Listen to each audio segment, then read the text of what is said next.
সবাইকে অনেক অনেক প্রীতি এবং শুভেচ্ছা। আমি গোপাল চন্দ্র রায়, সহকারী শিক্ষক গণিত, চরশোলমারি বহুমুখী বালিকা উচ্চ বিদ্যালয়, রৌমারি, কুড়িগ্রাম। দেখুন, আজকে ক্রমজোড় বিষয় নিয়ে আলোচনা করব। এখানে ক্রমজোড়টা কি আসলে? ক্রমজোড় সংখ্যাটা যদি দিতে যাই, তাহলে ক্রমজোড়ের সংখ্যা হবে এরকম যে এক জোড়া উপাদানের মধ্যে কোনটি প্রথম অবস্থানে আর কোনটি দ্বিতীয় অবস্থানে থাকবে সেটা নির্দিষ্ট করে কি জোড়া আকারে প্রকাশকে ক্রমজোড় বলে। আবার বলছি যে এক জোড়া উপাদানের মধ্যে কোনটি প্রথম অবস্থানে আর কোনটি দ্বিতীয় অবস্থানে থাকবে সেটি নির্দিষ্ট করে জোড়া আকারে প্রকাশকে ক্রমজোড় বলে।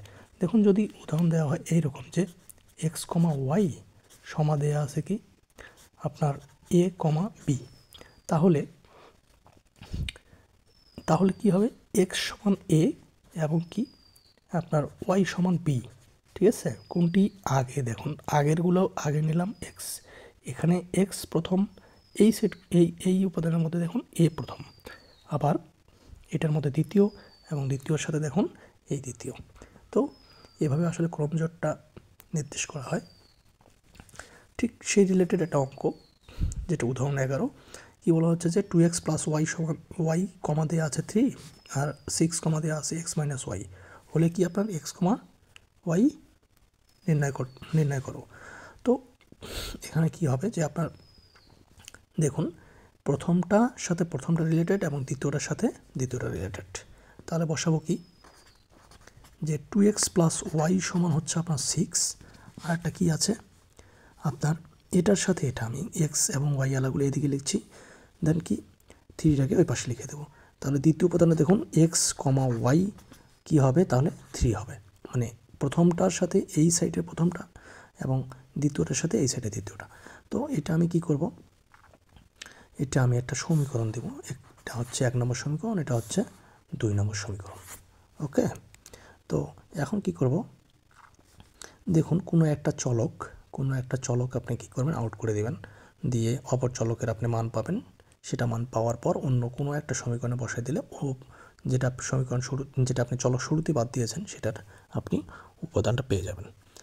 তো দেখুন, এটা আমরা একটা উপাদান যদি আপনি আউট করতে চান, একটি চলক যদি আপনি আউট করতে চান, এখানে দেখাই যাচ্ছে একটি প্লাস আছে একটি মাইনাস আছে। এখন 1 এবং 2 সমীকরণকে যদি আপনি যোগ করে দেন তাহলে অটোমেটিক্যালি আপনার ওয়াই আউট হয়ে যাচ্ছে, একটি চলক আউট হয়ে যাচ্ছে। তখন আমাদের কি করতে হবে যে আপনার 1 নং সমীকরণ এবং 2 নং সমীকরণ কী করব যোগ করব। তাহলে দেখুন এক্স 2x প্লাস ওয়াই সমান হচ্ছে 6 আর এক্স মাইনাস ওয়াই সমান হচ্ছে 3। এখন যদি যোগ করে দিই তাহলে যোগ হওয়া অর্থ প্লাস মাইনাস এখানে বাদ হয়ে চলে যাওয়া, আর এক্স মানে 3x হওয়া, আর এখানে যোগ করলে 6 আর 3 যোগ করলে 9 হয়। তাহলে এখানে এক্স সমান কী হবে, 9/3 হবে, আর অতএব এক্স সমান আপনি কত পাবেন, 3 পাবেন। ঠিক আছে, এই যে এক্সের মান পাওয়া গেল। এখন এক্সের মানটা কি 1 এবং 2 সমীকরণ যে কোনো একটা সমীকরণে বসাই দিলে আপনি ওয়াইয়ের মানটা পাবেন। তাহলে আপনি যদি খুব ইজি একটা সমীকরণ 2 নং সমীকরণে বসাই দিই, 2 নংয়ে এক্সের মান বসাই, 2 নংয়ে এক্সের মান বসাই। তাহলে 2 নংয়ে এক্সের মান বসালে কি হয়, 2 নং সমীকরণটা ছিল কি যে এক্স মাইনাস ওয়াই, এখানে এক্সের মানটা আপনি শুরুতে বসাই দেন 3, কোন 3টা যেটা আপনি বের করেছেন সেটি ওই 2 নং সমীকরণে এক্সের জায়গায় মানটা বসাই দিচ্ছেন, তাহলে ওখানে হবে 3 মাইনাস ওয়াই সমান আবার 3। ঠিক আছে, তো এখন কি হবে, এখন এদিকে কনস্ট্যান্ট আমি এদিকে পার করে নিয়ে যাব, এখানে তাহলে 3 মাইনাস হয়ে যাবে 3, এদিকে প্লাস 3টা এদিকে হয়ে গেল -3, দেন কি হবে মাইনাস ওয়াই সমান হচ্ছে 0। আবার 0 দিয়ে আপনি মাইনাসকে যদি 0কে যদি আপনি গুণ করে দেন আলটিমেটলি কী পাবেন, এখানে যদি ভাগ করে দেন তাহলে কি হবে, ওয়াই সমান আপনি 0ই পাচ্ছেন। তাহলে দেখুন এক্সের মান পেলেন 3 এবং ওয়াইয়ের মান পেলেন 0। আমাদের প্রশ্নটাতে বলা হয়েছে এক্স কমা ওয়াই নির্ণয় করো। তাহলে এখন আমাদের লিখতে হবে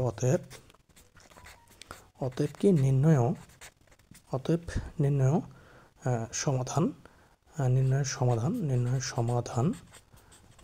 সমাধান কি এক্স কমা ওয়াই, নির্ণয়ের সমাধান এক্স কমা ওয়াই সমান এক্সের মানটা কি, এক্সের মান পেয়েছেন আপনি 3 আর ওয়াইয়ের মান পেলেন 0। তো এই ছিল অঙ্কটা, খুব ইজি একটা অঙ্ক, ক্রমজোড় অঙ্ক। এরকম আরও অঙ্ক আছে এই রিলেটেড। তো ভিডিওটি সম্পূর্ণ দেখার জন্য ধন্যবাদ। ভিডিওটি ভালো লেগে থাকলে লাইক কমেন্ট শেয়ার করবেন, সাবস্ক্রাইব করে চ্যানেলের পাশে থাকবেন। ওকে, সকলের মঙ্গল কামনা করে আজকে এখানে বিদায় নিচ্ছি।